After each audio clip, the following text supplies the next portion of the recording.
Good morning, everybody. Coach John back here again. It is 10:15 here on Monday, June 11th. We got an opportunity to taste this morning, and we're going to blood test right now this competitor's product called Keto Octane. Blue Crush was the flavor, and I'll tell you, it was very tough for me to finish drinking it. It probably took me about half an hour to drink the whole product, and I struggled with the flavor, to be honest with you. The initial onset was good. It was sort of like a raspberry flavor, but then there was an aftertaste, and it really didn't sit well with me. I almost thought that I was going to actually go into a state of nausea for a minute, but it passed, and I'm okay.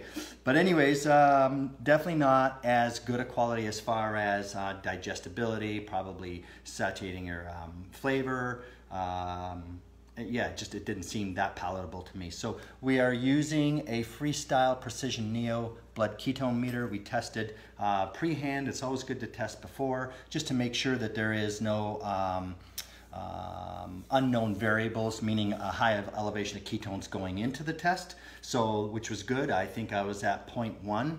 And so now we are going to retest this again. I'm going to use the poor same finger again. Ouch!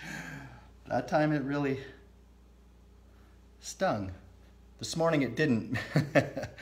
Anyways, there's the blood coming on my finger. I am sliding the strip in.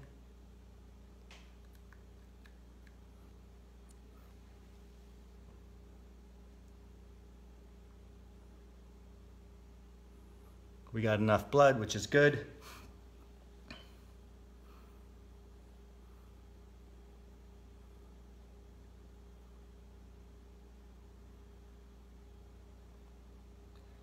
Point 2.